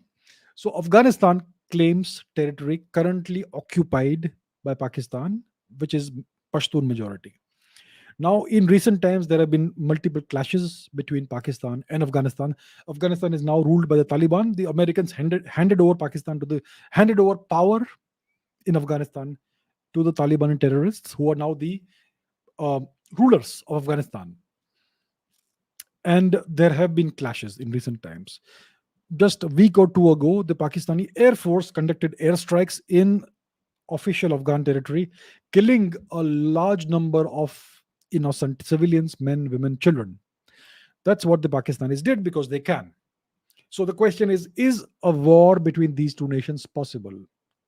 See, Afghanistan, which is essentially the Taliban, is in no position to fight a conventional war with Pakistan. The Pakistani army is a professional army, it's a well trained army. It can certainly overwhelm Afghanistan anytime it likes. It is not quite as professional and as well trained as the Indian army. It is no match for the Indian army, but it can certainly take care of Afghanistan. A bunch of Taliban fighters, they are nothing compared to the Pakistani army, especially the kind of uh, equipment the Pakistanis have. They have tanks, they have a proper air force with F-16s and various Chinese fighter planes and so on. So they can. So the Taliban doesn't stand a chance in a conventional war with Pakistan. And the Pakistanis, of course, have nukes which are for India, not for Afghanistan. Now, what the Taliban can do is to wage a non conventional war with the Pakistanis, which means their typical tactics of insurgency, right? Freedom fighting insurgency, whatever you want to call it. When it comes to Pakistan, we'll call it that. So that's what the Taliban can do. They have a significant amount of support in the northwest frontier province. Lots of Pashtuns live there. Lots of Pashtuns live in Karachi and other parts of Pakistan. So there is always a potential of the Taliban using that, of the Afghans using that advantage against Pakistan. So I don't see a full-fledged war erupting between Pakistan and Afghanistan, but I don't see the relationship being a normal relationship, being a stable relationship, being a cordial or friendly relationship. People view the Pakistanis as essentially owning Afghanistan, which is not quite the case. The Taliban are Afghan nationalists and they do not like being under the boots of the ISI, the Pakistani ISI. So it's a complex situation, but I expect the relationship to deteriorate further in the coming months and years. It's not going to be a fun time for Pakistan. But I don't see a full fledged war also happening. It may be a low intensity conflict for the time being. Kevin says, what's the historical significance of the city Bharuch in Gujarat? I had recently come to know through Wikipedia that my city, Bharuch, is the second oldest Indian city having continuous habitation. Let's take a look at the city of Bharuch. Where exactly is it? Let me go to the map and let's see where Bharuch is. So, Bharuch, like Kevin says, is in western India in the state of Gujarat. So, it is somewhere north. There it is, the city of Bharuch, which is a city on the Narmada River, the great river Narmada, one of the great rivers of India. Now, Bharuch was historically a port city. As you can see, it's quite close to the sea.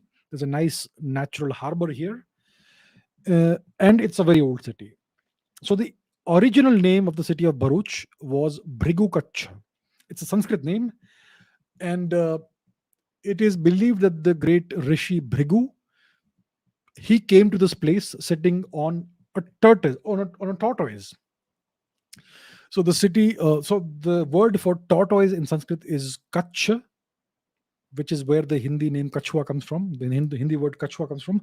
So the combination of the words Brigu and Kach became Brigu Kach, and that is the name. That is the original Sanskrit name of this city.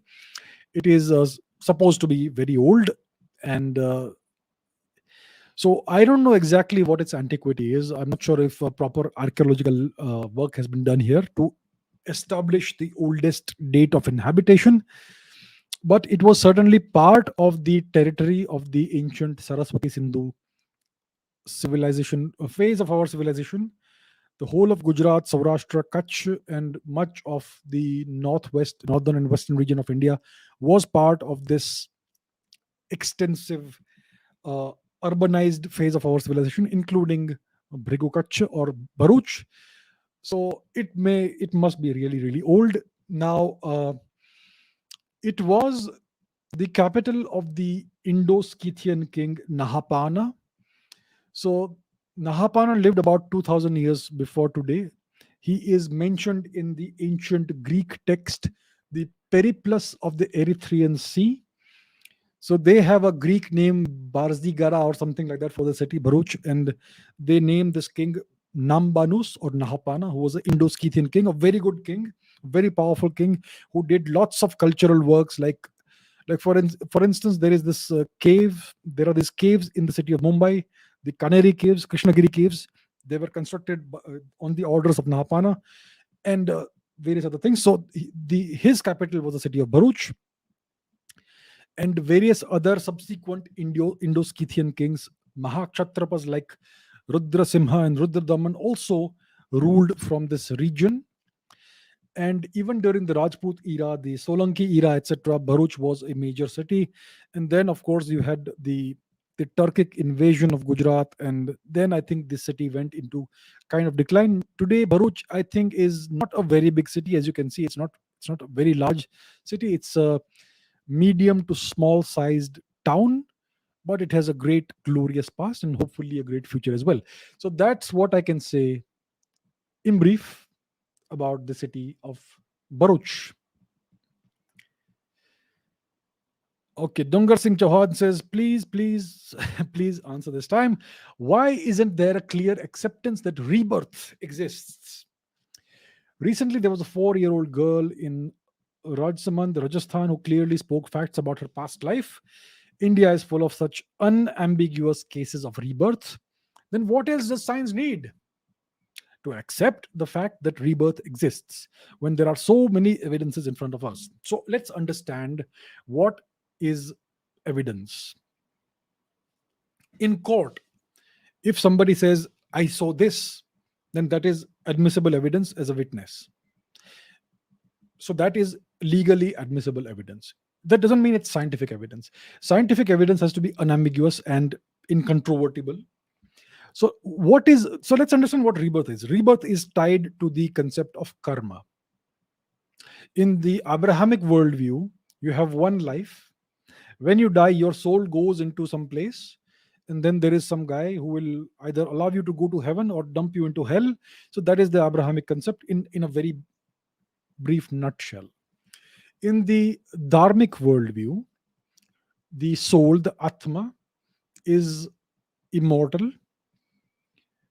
And when a person dies, they accumulate all the uh, fruits of their actions, good actions, bad actions, which is called karma. And karma is something, it's a conserved quantity. It's like there's a law of conservation of karma. The fruits of your actions, they are conserved bit over lifetime. So your soul is immortal. After you die, your soul goes to eventually another body. You are reborn, and the karma which you had accumulated in your past lifetime, it continues into the new lifetime. So that is the concept of karma, and there is the concept of rebirth. So to clearly establish the linkage between person A who died and person B who was born and claims to be a reincarnation of person A, one would need to establish one-to-one correspondence of the soul. The soul that was in person A who died is the same soul that is now migrated to person B. That would be the unambiguous proof of the existence of rebirth. Now, can we observe the soul? Can we measure the soul? Unfortunately, we cannot. And therefore, it is not scientific evidence. That is how science works. A million people can make claims that I have seen a ghost, or I have been reborn, or I have had a conversation with God. Those are non provable scientifically because you cannot replicate that phenomenon in a measurable way. You cannot photograph it, you cannot videograph it, you cannot measure it. That is simply how science works. You cannot mix religion, spirituality, and science. These are different domains, or philosophy and science. Science has certain criteria which cannot be mixed up with the criteria that philosophy has, or spirituality has, or religion has. Right? So, because of that, I mean, I agree. I agree with what Dungar Singh Chauhan is saying. There are so many cases that seem extraordinarily convincing. I mean, how can a 4-year-old kid remember things? A 4-year-old kid who has never been to a certain place say exactly what is there about the life of a certain person. It's incredible. So it is incredible. It's like It's very convincing, isn't it? And yet you cannot prove it scientifically. So when it comes to spirituality, when it comes to religion, or when it comes to philosophy, it's about belief. You don't need proof if you believe it. If you have the belief, why do you need proof? So we cannot bring this into the realm of science. We have to also understand that there are things that science has limitations. Science is unfortunately very imperfect. It's because of the limitations of our intellect. We humans are actually very unintelligent. Our intelligence has very, very, very hard limits. So there are so many things that we don't understand, so many things that science doesn't explain, cannot explain as of today. There are so many things that science is unable to explain today. 95% of the universe is dark. Science has no idea what it is. We are able to understand only a fraction of 5 or 4% of the universe, that too very, very imperfectly. So there is a whole lot that science cannot explain. Maybe in the future, when humans become more intelligent, we may be able to bring certain other things into the realm of science. But as of today, rebirth, karma, all of these things cannot be proven or disproven scientifically, and therefore they cannot come into the realm of science. But that doesn't prevent anybody from believing them. Some cases are incredibly convincing, aren't they? I agree. But yet you cannot say, but so let's not try to prove it with science. If you believe it, believe it. That's all that matters. What to you, what you believe matters. Whether it is scientific or unscientific is not important. What matters is what you believe. So it's up to you, it's up to every individual to decide, to choose what you believe or don't not believe, and that's all that matters eventually. Alpha says, shouldn't basic education and healthcare be free for the citizens? In my opinion, in any civilized society, education, healthcare, and justice should be completely free for everybody, for all citizens. Education, healthcare, and justice. These three things should be completely free and completely accessible to all citizens, no matter what their age is, no matter what their gender is, no matter what their social class or wealth is, doesn't matter. Everybody should get the same education, should have the same access to the same education, the same high quality healthcare, and speedy justice. That is the hallmark of a civilized society. Do you know, after 1947, in certain princely states of India, you still had free education and free healthcare. If you fell sick, if you had some medical issue, you would be given free treatment, high quality treatment in a hospital that was paid for by the local king or whatever. Then, when the princely states were abolished, the government of India took away all these rights and privileges from the citizens, and today you have the commercialization of healthcare, which in my opinion, is barbaric. You should not have to pay for healthcare in a civilized society. Your access to healthcare should not depend on how much money you have. Everybody should have access to good healthcare. Everybody pays taxes.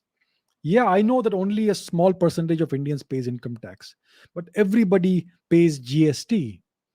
Any good that you buy, any goods, you buy a kilo of tomatoes, there is GST on that. That is going into the coffers of the government. You buy any service, there is GST on that. You go to a restaurant, there is GST on that. Anything that you purchase, there is GST applied on that. So every citizen of India is paying taxes. So today, India is unfortunately still a broken country. India is a country that is struggling to rise. It will rise in the next 10, 20 years. I will consider India to be a civilized country, a proper civilization again, only when it is able to provide high quality, free education, free healthcare, and speedy justice to all of its citizens, irrespective of anything. So, yes, I agree. Meghnad says, it has been known that an Indian, the great Bodhidharma, introduced martial arts into China and various other countries in Eastern Asia. And these countries were able to preserve these martial arts and their culture till date. Why did we Indians fail to preserve these things? Good question. Let me offer a different perspective. Today is the 24th of April, 2022. A day or two ago, somewhere I think in Rajasthan, a couple of ancient temples were demolished by the government. These temples were like 200 or 300 years old. Heritage temples, ancient temples.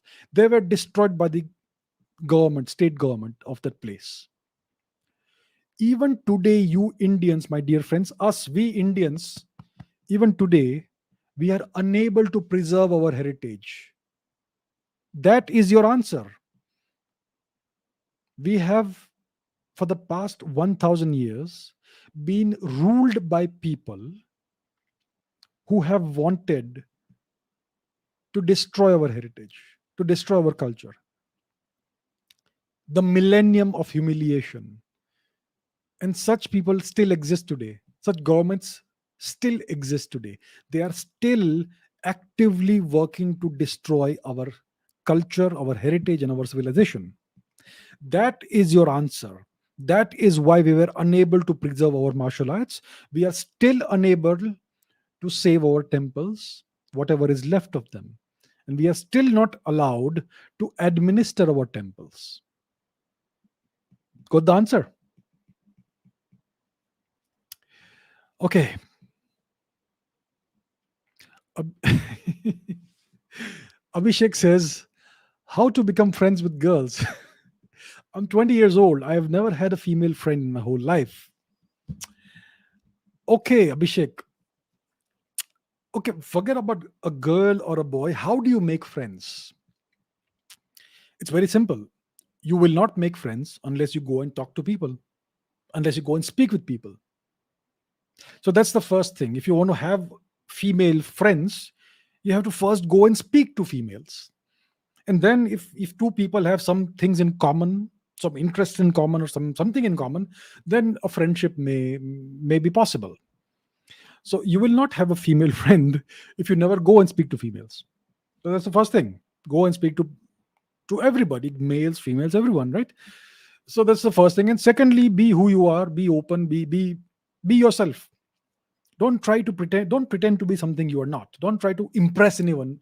If you if you're worried about impressing people, you're gonna look fake, and you will not look authentic. Just be who you are and don't care about what people think.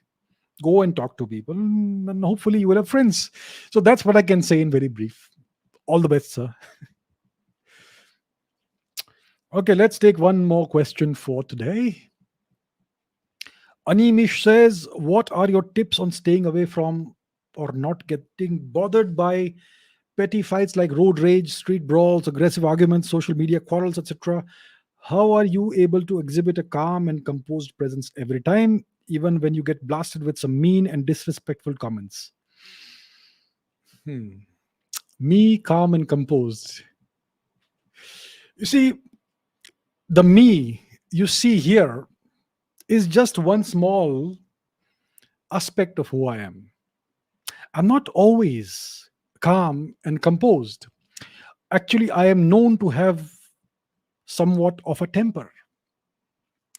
So, see, when you see a person on the media, they are in a controlled environment and they want to put the best foot forward.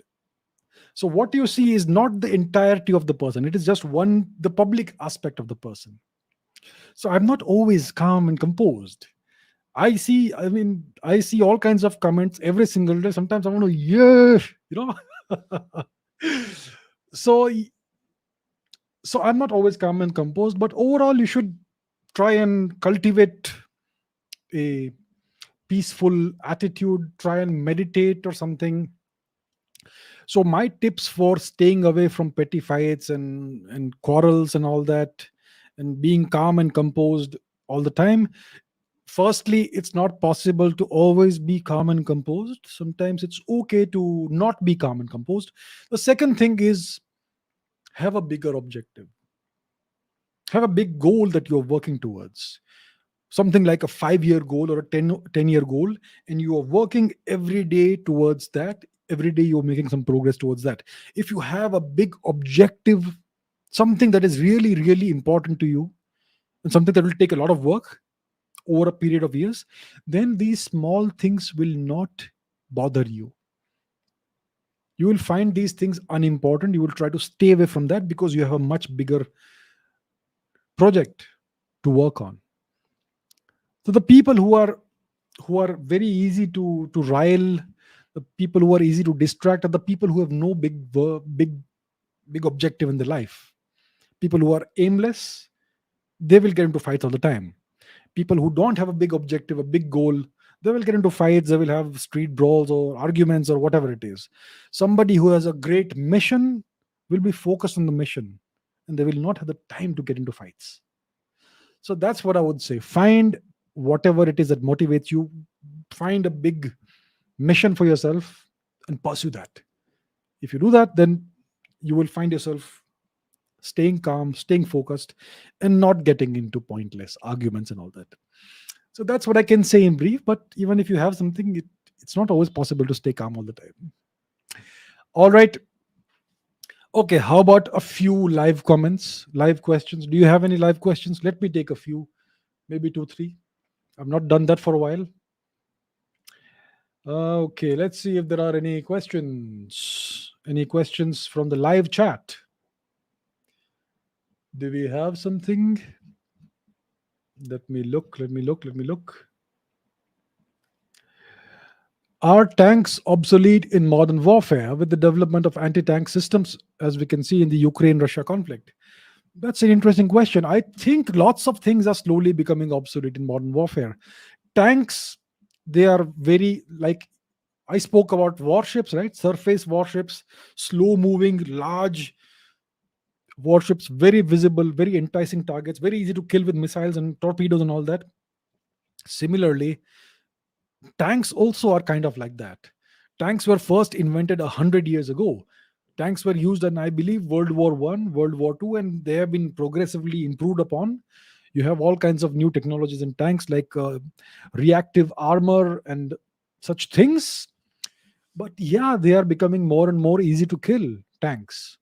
So I think that tanks may be going the way of the dodo, becoming more and more obsolete, especially when you have things like loitering munitions and kamikaze drones, anti-tank missiles that are very cheap.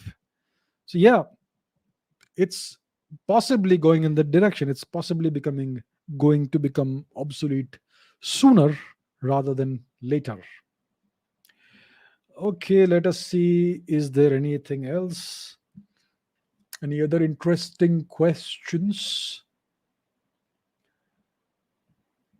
Hi, hi, hi, hi, hi. Are the Rajputs Aryans? Every Bharatiya is an Arya. All Indians are Aryans. The term Arya, the English or Western word Aryan originates from the Sanskrit Arya, which means noble or civilized.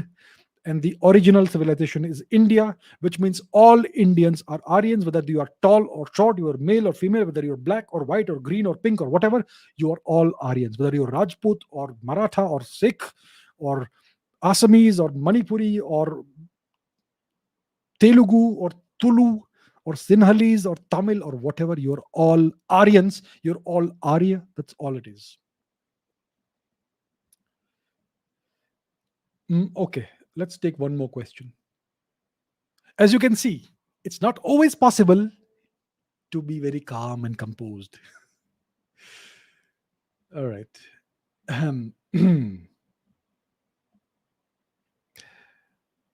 Is there anything else? What is your favorite food? I'm dying to know this. My favorite food. I like all kinds of food. Right now, I don't mind eating a nice vegetable salad with some fried paneer. How about that?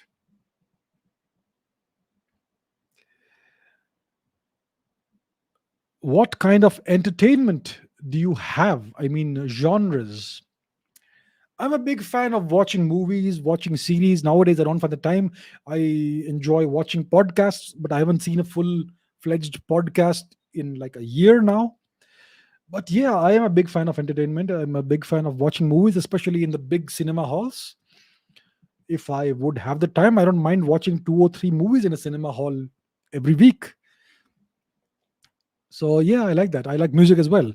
Do you watch anime? These days I don't watch anime at all, but when I was a kid I used to love watching anime. Right. Um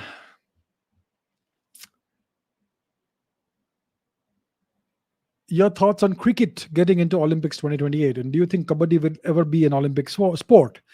I think cricket is too extended of a game to make it to the Olympics. I mean, even the short version of cricket takes about 3 hours, right? A 2020 match. So maybe it's not the best fit for the Olympic Games. Kabaddi, I hope it becomes an Olympics sport. I'm a big fan of kabaddi. It's a very physical sport. It's a contact sport.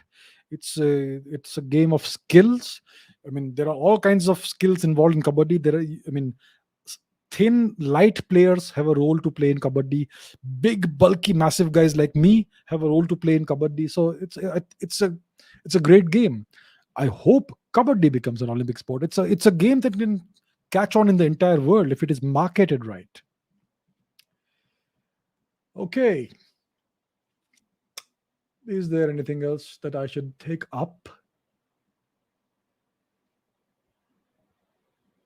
Deepam Goswami, what? Tell us something about Bengali Brahmins eating mutton chicken. Let them eat, I say. I mean, it's a personal choice. What are Bengalis racially? Bengalis, my dear friends, are Indians racially.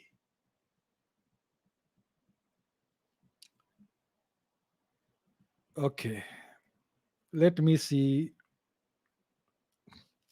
Will India be the next superpower?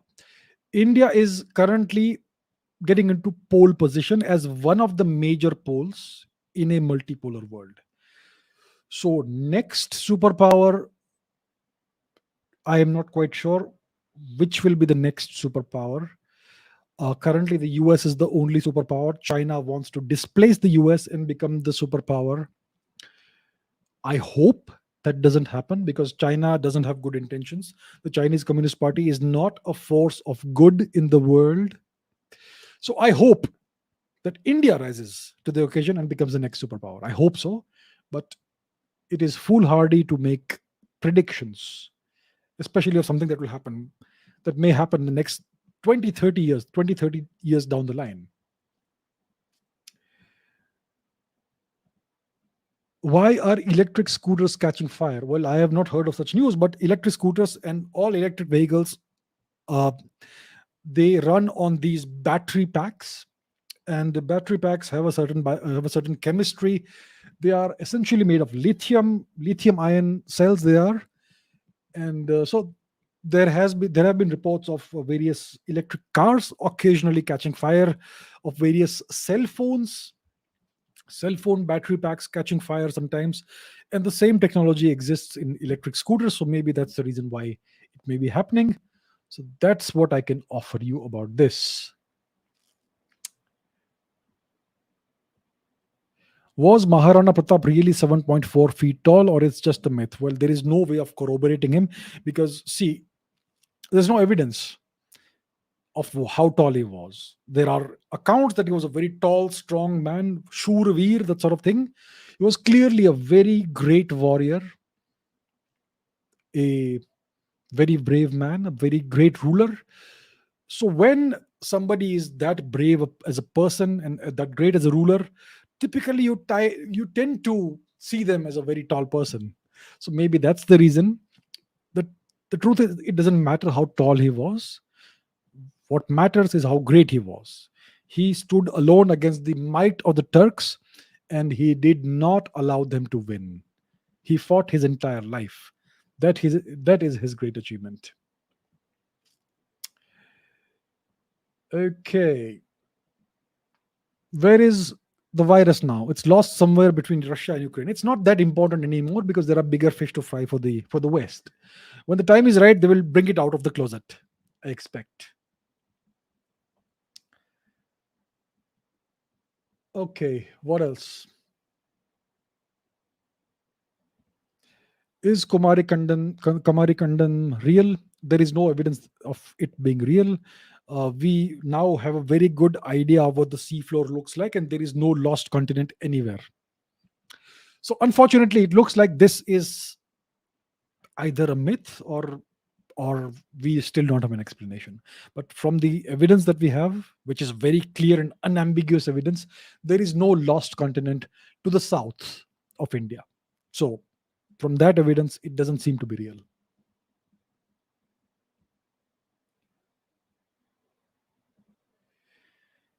Okay.